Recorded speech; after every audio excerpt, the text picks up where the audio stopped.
Hello. Today we're going to be talking about factoring special products. And right away you can look at these four problems and see that something is a little different than what we're used to. We have binomials here that we're going to factor instead of our typical trinomial or even four-term polynomial that we've been looking at. So the first one we have x squared minus 25. And what I want to point out to you is that we do have, in a way we have a middle term. Like if I were to say x squared plus 0x's minus 25. This is kind of what we're looking at. We still need a number that's going to multiply to make negative 25 and add. We have nothing in the middle as far as x to the firsts go, so we're going to add to 0. So we just make a list of things that do that. So things that multiply to 25 are 1 and 25, and 5 and 5, and knowing that we have a negative 25, we need 1 to be plus and 1 to be minus. So here we are, 5 and 5. Well, rather it's going to be 5 and negative 5. So we're going to have x plus 5 and x minus 5 is how that factors. All right, let's look at the next one. X squared minus 49. We have to multiply to make negative 49. And again, my middle term is 0, and that's what we're going to add to. So we make a list. We have 1 and 49, or 7 and 7, but again, because it's negative, it's got to be plus or minus. So here we are, 7 and negative 7. So we'll have x plus 7 times x minus 7. So perhaps you've realized the pattern now that when we get to the third problem, when we want to factor 100x squared minus 81, we don't have to list all of our factors of things that multiply to negative 8,100 and add to 0. Well, anyway, the numbers that are going to work are the ones that are going to add, are going to be the exact same, except one's plus and one's minus. So we're going to want 90 and negative 90. That's the option. So my outers and inners are going to make that. But if we factor this, for my outers and inners to be the same, we might as well take the same number. For instance, 100x squared is the same as 10x times 10x. And 81 is the same as 9 times 9. But we need them to be opposite signs, so one has to be plus and one has to be minus. Now in the fourth one, we need numbers that are going to multiply to 16 and add to 0. Well, things that multiply to 16, 1 and 16, 2 and 8, 4 and 4. But they have to add to 0. That means with the same sign, one of these has to add to 0. Well, these, at best, we could make 8, or we could make negative 8. If they were both negative. Okay, here we could do 10, or if they're both negative, negative 10, and so on.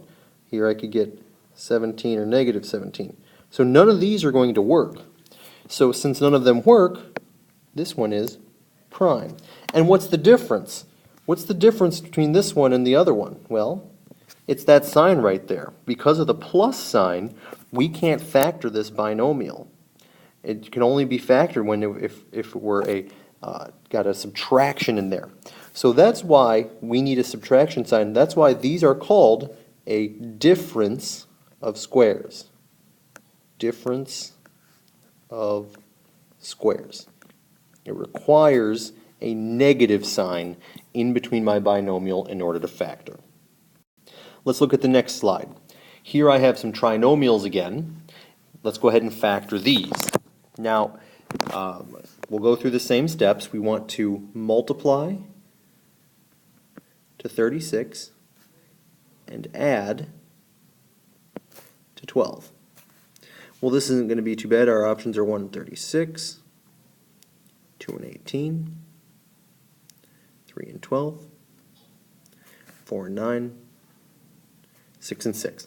Now, my signs have to be the exact same because we're multiplying to a positive. And there we are. 6 and 6 are going to add to make 12. So when I put this together, I'm going to get x plus 6 times x plus 6. All right, let's do it for the next one.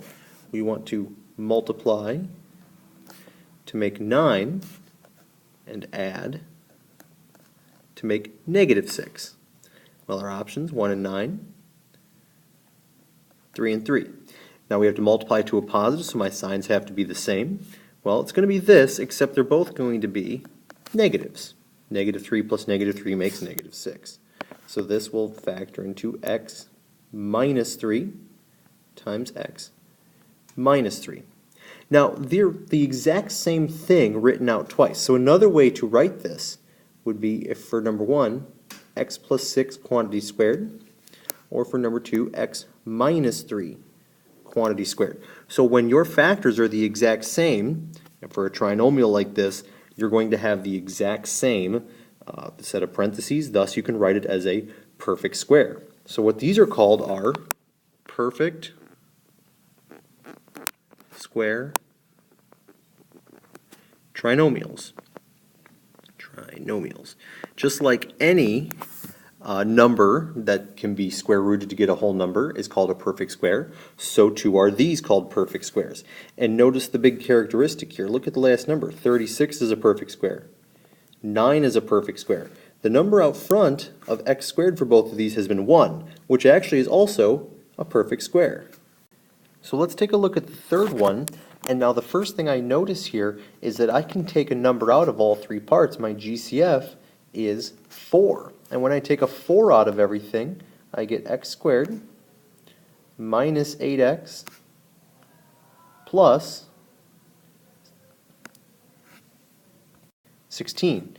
So let's try to work from here. Now, it's going to change a little bit. I'm going to multiply now to 16 and add to negative 8. Things that do that, well, I know they have to be the same, so I'm not even going to bother going through it. Let's try 4 and 4, except they have to add to a negative, so they're both going to be negative. So what I'm going to do is I'm going to bring the 4 down and open up my two sets of parentheses. I'm going to have x minus 4 and x minus 4, which could, of course, because they're the same thing, be written as 4 times x minus 4 quantity squared. And we're done.